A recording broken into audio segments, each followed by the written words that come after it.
Hello friends, welcome to my channel Nisha की दुनिया। आज हम डिस्कस करेंगे कि इंग्लिश पेडागोगी में हम 15 प्लस मार्क्स कैसे स्कोर कर सकते हैं। मैंने भी किया था 15 प्लस स्कोर मार्क्स पेपर 1 में। मैंने अच्छा सा अपने सारे कॉन्सेप्ट को क्लियर करा था कि किस तरीके से हम 15 प्लस स्कोर कर सकते हैं और कौन कौन से टॉपिक्स जो हैं पेडागोगी में पूछा जाता है। तो मैं आपसे डिस्कस करना चाहती हूँ कि मैंने कौन सी टॉपिक को मैंने क्लियर करा था, कौन कौन से टॉपिक मैंने एंड टाइम पे पढ़ा था और मैंने 15 प्लस स्कोर किया था, कैसे किया था। बने रहिए इस वीडियो के साथ। मैं आपको वही इंपॉर्टेंट क्वेश्चंस बताऊंगी, टॉपिक बताऊंगी जिनमें से क्वेश्चन पूछे जाते हैं। अननेसेसरी कोई बात नहीं करूंगी क्योंकि टाइम भी नहीं है ज़्यादा और मैं इतना आपका टाइम भी नहीं ले सकती और मुझे भी स्टडी करनी है। तो पेपर 1 तो मेरा क्लियर हो चुका है, पेपर 2 भी क्लियर है, पर लेकिन मेरे को पेपर 2 में ज़्यादा मार्क्स स्कोर करना है। और पेपर 1 में मेरे 90 प्लस स्कोर हुए थे, 15 डेज में हुए थे। ये सच बात है, कोई झूठ बात नहीं है। तो देखिए, मैंने जो है पेपर 2 के लिए जो है मैं बता रही हूँ, पेपर 2 पेपर 1 के लिए इंग्लिश पेडागोगी में क्या करना है। सबसे पहले आपको लैंग्वेज के बारे में समझना है कि लैंग्वेज कैसी होती है। सोशल होती है, ठीक है, आप इसको एक्वायर कर सकते हो, ये लर्निंग कर सकते हो, ये क्या कैसी होती है ये। तो मैंने जो है पढ़ा था कि लैंग्वेज जो है सोशल होती है, चेंजेबल होती है, ये फ्री होती है, ठीक है, ये प्रिंट रिच इन्वायरमेंट इसको चाहिए लैंग्वेज को। एवरी लैंग्वेज में ही कहा जाता है कि हर जो भी लैंग्वेज होती है उसकी खुद की ग्रामर होती है। ये आपको ध्यान रखना है। ये मैंने कुछ टॉपिक्स जो है ये नोट्स बनाए थे, लैंग्वेज एक्विजिशन के नोट्स बनाए थे, लैंग्वेज एक्विजिशन और लैंग्वेज लर्निंग में क्या डिफरेंस होता है ये आप नोट कर लीजिए। जो जो मैंने नोट्स बनाए मैं आपको क्लियर बताते चले जाती हूँ। तो मैंने ये पढ़ा था, सिमेंटिक पढ़ा था, फोनिम्स पढ़ा था, साउंड की जो है स्मॉलेस्ट यूनिट क्या होती है, फोनिम्स होती है।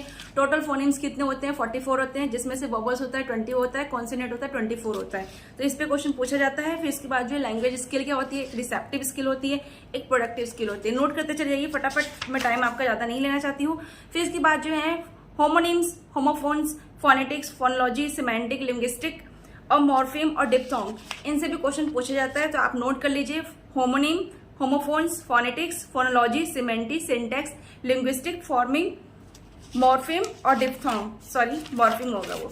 इसके बाद जो है नेशनल एजुकेशन पॉलिसी से भी क्वेश्चन पूछा जाता है, इसको नोट कर लीजिए। और एक होती है स्कैनिंग होती है, स्कीमिंग होती है, इनसे भी क्वेश्चन पुटअप किया जाता है। और एक होता है बिक्स और काल्प, इनसे भी क्वेश्चन पूछा जाता है। तो अपने कॉन्सेप्ट को क्लियर कर लीजिएगा। बिक्स का हम कहाँ यूज करते हैं, काल्प का कहाँ यूज करते हैं। काल्प का हम जो यूज करते हैं, हम कॉलेज, स्कूल और क्या कहते हैं ऑफिस में हम यूज करते हैं, जो ऐसी लैंग्वेज होती है। और बिक्स में क्या होता है कि हमारी जो है बच्चों से, जो है फ्रेंड से, चिल्ड्रन से जो भी नॉर्मल बातचीत होती है वो बिक्स में आती है, ठीक है।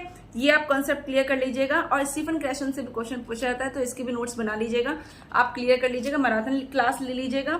मैं आपको बहुत इंपॉर्टेंट टॉपिक्स बता दें जो मैंने पढ़ा था, जिनमें से क्वेश्चन पुट अप किए जा रहे हैं अब तक के मैं बता रही हूँ कि अब तक मैंने जो अभी प्रीवियस ईयर क्वेश्चन देखा है उसमें से इन टॉपिक से क्वेश्चन पूछा ही जा रहा है। फंक्शन वर्ड क्या होता है, ग्रामर टीचिंग, आपको ग्रामर पढ़ाना है तो आप कैसे पढ़ाओगे, क्या रूल से पढ़ाओगे आप? ये आप रूल से नहीं पढ़ा सकते। पहले होता था कि आप रूल से पढ़ाते थे, इससे क्या होता था, कम्युनिकेशन स्किल इंक्रीज ही नहीं होती थी, इंप्रूव ही नहीं होती थी। बच्चे बस रट रहे हैं फॉर्मूले को और फिर उसके बाद उसको ट्रांसलेट कर रहे हैं इंग्लिश में। तो आपको ग्रामर ऐसे नहीं पढ़ाना है, ग्रामर को ऐसे याद भी नहीं करना है, आपको कॉन्टेक्स्ट के थ्रू जो है ग्रामर के रूल्स निकालने हैं, ठीक है। इस तरीके से भी क्वेश्चन पुटअप किया जाता है। और इसके बाद जो मैंने आपको लैंग्वेज के बारे में बता दिया कि लैंग्वेज से क्वेश्चन पुटअप किया जाता है। और मैंने क्या बताना है, इंटेंसिव रीडिंग, एक्सटेंसिव रीडिंग से भी क्वेश्चन पूछा जाता है। इसके बाद जो है टाइप्स ऑफ राइटिंग स्किल होती है, एक्सपोजिटरी, डिस्क्रिप्टिव, परसुएसिव, नैरेटिव, इनसे भी क्वेश्चन पुटअप किया जाता है, आप इनको पढ़ लीजिएगा। टाइप्स ऑफ अप्रोच भी होता है, जो मैं नोट्स बना रखा है मैं आपको बता दे रही हूँ। स्ट्रक्चरल अप्रोच हो गया, कम्युनिकेटिव अप्रोच हो गया, मैंने ये पढ़ा था। Top down approach, bottom up approach, बहुत ही इंपॉर्टेंट है। टॉप डाउन से क्या होता है, बॉटम अप अप्रोच से क्या होता है, ये पढ़ लीजिएगा, बहुत ही इंपॉर्टेंट है। इनसे क्वेश्चन पुटअप किया जाता है। टॉप डाउन में क्या होता है बताइए, टॉप डाउन में क्या होता है? आपने कोई स्टोरी पढ़ ली है, ठीक है, आपको इसका वो बताना है, सार बताना है, इस तरीके से टॉप डाउन जा रहे हो। बॉटम अप में क्या होता है, आपने साउंड का यूज किया, वर्ड्स का यूज करा, मतलब इस तरीके से आप छोटे से बड़े की तरफ जा रहे हो, ये बॉटम अप हो गया, बॉटम अप्रोच हो गया। ये आपको इसके टॉपिक्स को क्लियर करना है, फिर इसके बाद एमसीक्यू लगाना है। मैं आपको बता दे रही हूँ क्या क्या पढ़ना है। इसके बाद जो है मैंने जो क्या नोट्स बना रखा है, इंग्लिश लैंग्वेज में कैसी होती है, सेकेंड लैंग्वेज होती है, एसोसिएट ऑफिशियल लैंग्वेज होती है। मैंने ये सब पढ़ा था पेपर 2 के लिए, पेपर 1 के लिए क्लियर करने के लिए। तो ये सारे मैं अपने नोट्स बता रही हूँ कि मैंने क्या क्या नोट्स प्रिपेयर करे थे एंड टाइम पर। एक होता है इंडक्टिव मेथड, होता है डिडक्टिव मेथड होता है। इंडक्टिव मेथड में क्या होता है कि आप एग्जाम्पल का यूज करके रूल्स बताते हो, रूल्स तक जाते हो। और डिडक्टिव में क्या होता है, रूल से आप कहाँ जाते हो, एग्जाम्पल। तो डिडक्टिव मेथड होता है जैसे कि हम मैथ्स में यूज कर लेते हैं डिडक्टिव मेथड, पर लेकिन जनरली आप जब बच्चों को पढ़ाते हो तो आप एग्जाम्पल के थ्रू ही पढ़ाते हो, पहले एग्जाम्पल देते हो फिर उसके बाद उसके रूल तक पहुंचते हो, तो इसको हम इंडक्टिव मेथड कहते हैं। और डिडक्टिव मेथड क्या होता है, आप रूल से एग्जाम्पल की तरफ जाते हो। ठीक है, ये हो गया।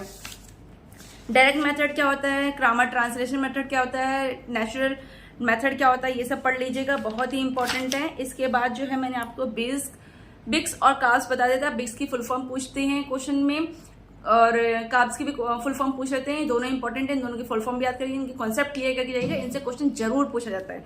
ट्रांसलैंग्वेजिंग से भी एक क्वेश्चन पुटअप किया जा रहा है कि एक भाषा से दूसरी भाषा पे जाना ट्रांसलैंग्वेजिंग कहलाता है। ये फ्लेक्सिबल फॉर्म होता है, मल्टीलिंगुअलिज्म का हम यूज करते हैं। ये स्विचिंग होता है। रिमीडियल और डायग्नोस, ये क्या होता है, रिमीडियल टीचिंग होता है, डायग्नोस ये सब क्या होता है, इन सबको पढ़ लीजिएगा।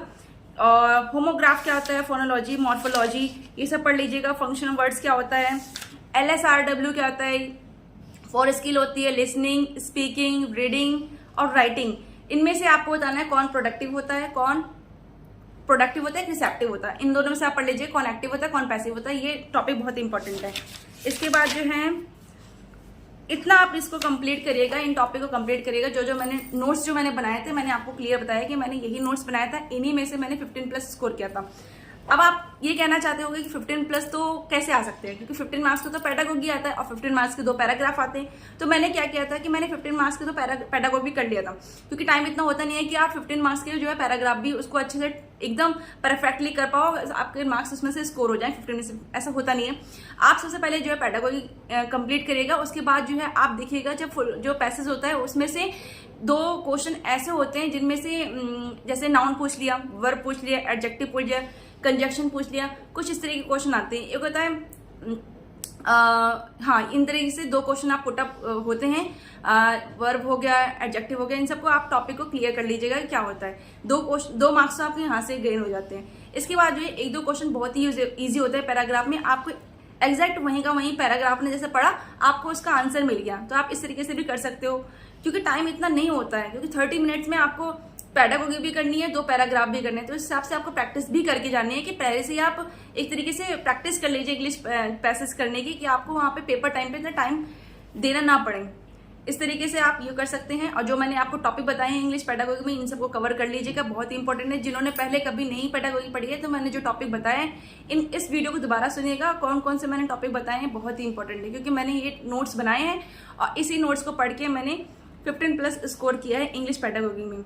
मेरे पेपर 1 में 95 से अबव मार्क्स आए हैं, वो भी 15 डेज में मैंने किया है। पर लेकिन मैंने 15 डेज को ऐसे ही नहीं पढ़ा था, मैंने बहुत ही 6-7 आवर्स दिया था पढ़ाई में। एक दिन मैंने बहुत अच्छे से पढ़ा था, नोट्स बनाया था और तैयारी भी करी थी। सब बच्चे पूछ रहे हैं मेरे से कि मैम आपने कैसे कर लिया। मैंने सच बताया, मैंने आपको कोई झूठ नहीं बताया, मैंने ऐसे भी किया। आप भी ऐसे कर सकते हो। अगर आपके पास टाइम नहीं है तो आपने एक सब्जेक्ट को 2 डेज में कंप्लीट करिए। पहले एक दिन कॉन्सेप्ट क्लियर करिए, मैराथन क्लास लीजिए, उसके थोड़े बहुत नोट्स बनाइए कि हाँ में से क्वेश्चन, फिर एक दिन आप जो है MCQ लगाइए, प्रीवियस ये क्वेश्चन लगाइए, फिर उसके बाद इस तरीके से आप कर सकते हो, भी टाइम है। ओके, आपको ये वीडियो कैसी लगी मुझे बताइएगा कमेंट करके।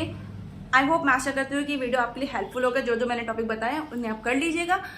आई होप कि आपके मार्क्स भी अच्छे आएंगे। Thank you.